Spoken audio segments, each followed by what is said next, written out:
We love God because He first loved us. But what does it mean to love God? Can an atheist love God? It would seem not, since he that comes to God must believe in Him. But have you ever heard an atheist say that they just believe in one fewer God than the monotheist? The atheist that says this doesn't really understand the difference between monotheism and polytheism.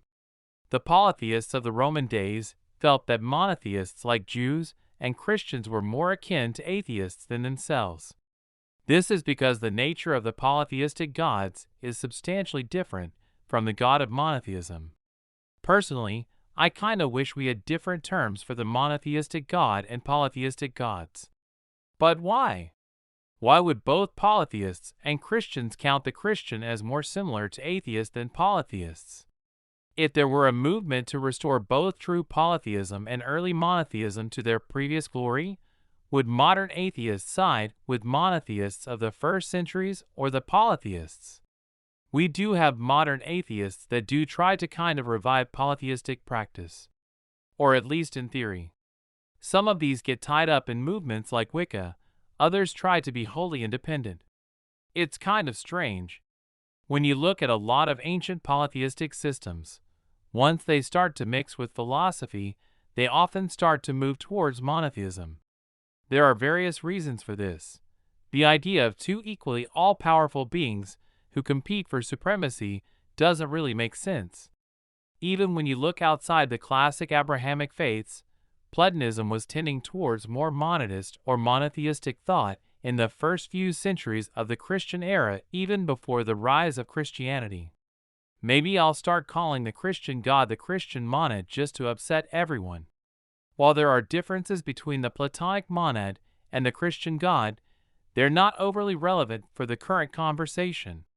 Similarly, Hinduism has had strong growing monotheistic or monadist thought centers. This has led some to the conclusion that monotheism and monadism are more advanced and accurate expressions of theology and philosophy than polytheism, in the same way that germ theory is the more advanced form of medicine than miasma theory. Not everyone is convinced. There's also people who argue that monotheism and monadism are the religious thoughts most associated with the most primitive people too. So that's an interesting web for someone else to untie. At any rate, whether it's more advanced or more primitive, there is a tendency for deep, philosophical, well-studied theology to tend toward the common understanding of a single, all-powerful, moral arbitrator who created and maintains the universe. So with that in mind, how much do we have to get right about God to properly love Him? Is a Neoplatonist monadist that sees the Greek and Roman deities as analogies and reflections of the one, and uses the unity of mankind to guide his charity and goodwill good enough? What about the Christian that has memorized the Bible and uses the teaching he finds there to justify hoarding his food stores, as the community around him experiences unprecedented famine and starvation? This has been a difficult nut for the Church to crack since Justin Martyr. To me, it seems there are three corners. In one corner, there are those that believe that if you have joined the right church and celebrated the right sacraments, everything else is just extra. In another corner, there are those who think that if you accept the right dogmas and believe them strongly enough, everything else is just extra. In the last corner are those that think that if you do enough morality, then everything else is just extra. Most views on how you love God are going to be some mix of variations on these. Each of these three have their scriptural and philosophical strengths and weaknesses. I think there's an error in discounting any one of these three completely. It's also rare to find someone who has thought this through deeply and backed themselves into one of the three corners completely. For me, the final answer lies not so much in what you've done as in who you are. When I say to have faith, I'm not talking about subscribing to a series of theological and historical facts. That doesn't then render the theological and historical facts useless. When I say to obey God, I'm not talking about a list of rules. That doesn't mean the list of rules is pointless. When I talk about performing the sacraments, I don't mean that it matters which recipe or holiday cycle you follow. That doesn't mean that you can do it without a recipe or a holiday cycle. So let's take each corner in turn and give it strengths and weaknesses. You should belong to the right church. Christ tells us that his church built upon the rock of his choosing will prevail against the forces of hell. God has set the orders of authorities within his church. It is Christ's church which will be put above all things in the end. Past that, don't you want to be a part of the solution rather than the problem? Don't you want to surround yourself with people that love good and are repulsed by evil? However, the parable of the wheat and tares strongly implies that the church isn't going to be easy to identify. U.K. further, even the apostolic church under Paul and John had erroneous people teaching heresy and evil. And even if the apostolic church didn't have errors, the modern church is hopelessly split into dozens of entities, each claiming to be the one and only church. Leaving that where it stands for now, you should believe in the right dogmas. After all, those who do not believe cannot please God. Even if it weren't about pleasing God, isn't it better to believe the things that are right and disbelieve things that are incorrect? That said, the demons do believe, and it doesn't do them any good. As C.S. Lewis said in his reflections on the Psalms, "Of all bad men, religious bad men are the worst." Leaving that where it stands for now, you should do good things. After all, people will know to glorify God when they see your good works. We are even created in Jesus for good works. Yet no one will be justified by their works. Indeed, we are justified while we were sinners, not saints. So where does that leave us? We must belong to the right church, but can't ever find it. We must believe the right things, but without knowing what they are. We need to do good, but no good will come from it. That is a tidy little paradox. That is, if we're approaching the question correctly. Let's return to a previous point. What is the difference that makes polytheists lump monotheists and atheists in together? And why would monadists get lumped in with us, even when they see many gods? I know what I see when I look at atheists that sparks kinship against polytheists. The reason that many polytheists hope there are many gods out there to worship is so that they can play them off each other. They learn their genealogies and their likes and their dislikes, their marriages, divorces, and affairs, all in the hopes of better understanding the politics of the unseen. If we know that Zeus and Hera are divorced and jealous over each other, then we might entice Zeus by threatening to give something to Hera. But the monotheistic god, the monad, and the chief god of henotheism can't be persuaded by that kind of jealousy. It has no ex-consort to provoke. Of course, there are distinctions between God and the monad, and between monotheists and atheists. But if I'm choosing who to spend eternity within a divine city, and all I know are the religious association or lack thereof, I'm going to be picking fellow monotheists first, then henotheists, then monadists, then atheists. After that it gets hard. I know that these groups are less likely to try to play politics with the divinities in this divine city.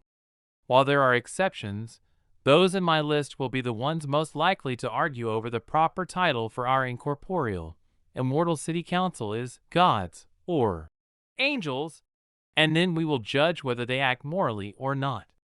Those in the polytheist end will argue moreover who is related to whom, and start jockeying to get a superior position than me by kissing up to the immoral decisions of these rulers. You see, you love the gods the same way you love a corrupt politician, by bribes, flattering, and intrigue. You twist their emotions to suit you, and learn how to manipulate them to get what you want. Monotheism is different.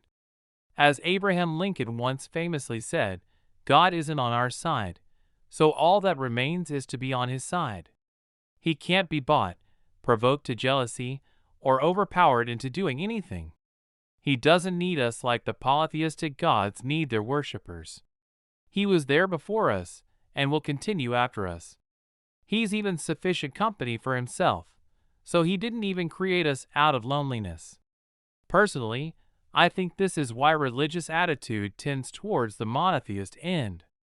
Seeing order and structure in the world, We seek the gods and then try to play politics with them. Playing politics fails over and over. When people realize that you can't play the unseen powers against each other, this leads naturally to the conclusion that there's only one, or that there's one at the top they all answer to or spring from, or whatever. Even modern attempts at detecting God are political, and that's why they fail. They start with the statement, "If God really wants," as if God would ask us for the things he wants. They are using the polytheistic attitude to try to detect the monotheistic God. Have you ever had a friend that is really hard to buy for because they just get whatever it is they want? My dad is like that. He does so much for me that I always struggle when Christmas and his birthday come around. When I get him something, it's not always expensive and it's not always useful, but it is always aimed at his particular tastes and interests. That doesn't mean that I never catch lunch or dinner when we're out, or that there haven't been a few expensive tools in his metaphorical Christmas stocking. Even if it is expensive and useful, it's aimed at his interests. The way that I know what my dad's interests are is by spending time with him, talking with him, and working with him. It's not the politics of polytheism, trying to manipulate his emotions so he'll help me. It's genuine love and interest and thanks for all he's done. In stark contrast, I had a friend one time that fell on hard times. I happened to be at a point in my life where I was doing well and I helped out. He didn't even have to ask for money. I knew what kind of problems he was having and I was happy to help. As time went on, we spent less and less time hanging out because he felt guilty about the money he relied on from me. I told him that I was happy to help, and that I didn't want to see a friend fall into hard times if I could help. Over time, he drifted away until the only time he contacted me was when he needed money. At that point, I was less likely to give him money. You see, I had other friends that were spending time with me, talking with me, and working with me. I really knew what kind of trouble they were in. They didn't even have to ask for money. But by the time he called to request money, all my charity had been given. It reached a point where he didn't like me anymore. He liked what I could do for him. Sure, he would flatter me and ask about my kids when he called, but I could tell that he was playing politics with me. Eventually, I told him to stop calling. What we should do is get to know God. We should try to find out what he wants. We should talk to him. We should work with him. When we see God working towards something, that's what we should work towards. We should do this out of a sense of love and to thank him for what he's done. But here's something to think about. I don't always get it right when I'm buying a present for my dad. Sometimes I mishear him. Sometimes I get him something only to find that he's gotten it for himself. I get him the wrong size or style, not even realizing what the difference is. But my dad knows it comes from a good place. It's not like those that try to play him against me or just get him a generic gift. He can forgive me. Jesus is there to show us what God is like, but we're going to get it wrong sometimes. But there are two kinds of people. There are those that got it wrong because they don't actually care. They're playing politics. They're doing the thing that they think God wants so that God will get them the thing they think that they want. These people always act surprised when God stops answering their prayers and directing their lives. I'm not. That's not love, that's business. Then there are those that get it wrong despite putting the time in and getting to know what God wants. God can forgive that. So when these two types of people stand at the gate of the eternal city, one of them only does what God wants because they can get something out of it.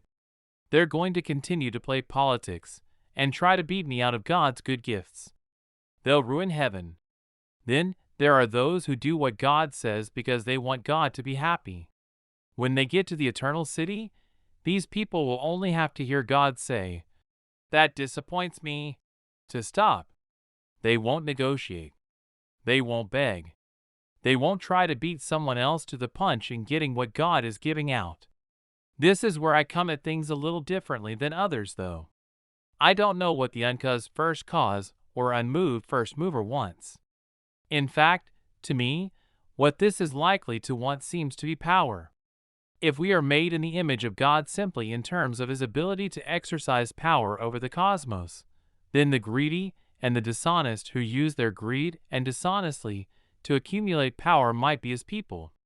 In contrast, if God is the judge of all the earth, defender of widows and orphans, judge of the living and the dead, who will judge the world in righteousness, who is good, in short, if the God we worship is the God of the moral argument instead of the ontological or cosmological arguments, then this is a God who we can make some guesses as to what he would want.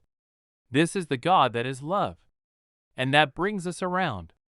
If the God we are seeking to love is love itself, then the question we've really been trying to answer all along is, how do we love love? What does love want? Love wants us to be patient. Love wants us to be kind. Love wants us to stop envying. Love wants us to stop boasting. Love wants us to behave ourselves. Love doesn't want us looking to go our own way. Love doesn't want us to get triggered all the time. Love doesn't want us keeping track of every time we are wronged. Love doesn't want us to get excited about doing wrong. Love wants us to celebrate what's true. Love wants us to have strength, faith, hope, and endurance. Love wants us to never stop. Coming back around to one of the first questions, can an atheist love God? Certainly the atheist that says, "I just believe in one fewer God than you do," has an image in mind more compatible with polytheism than what I described here. The one fewer God they've chopped off the end of their list is one that I also didn't believe in. Obviously, I can't speak for every atheist that shares this belief, but the atheist that says it really is objectively good to do good, to love your enemies, to seek the plight of widows and protect orphans and immigrants and the poor is closer to believing in monotheism than polytheism, at the very least as they existed in ancient times. They're saying to love love, even if they don't recognize God there. Conversely, the Christian that depends on the operations of the church to cover over their evil ways so that they can keep doing them by performing the right ritual or saying the right prayer has more in common with the polytheists of old than with true religion as described by Paul, Peter, John, and James. This type will be surprised to find that God was never obligated to observe their rituals, didn't mind that their neighbor missed some of the sacraments, and will then be asking some very hard questions about why they chose to keep doing what they knew was wrong. As I read in an old chess book one time, the rest is tactics.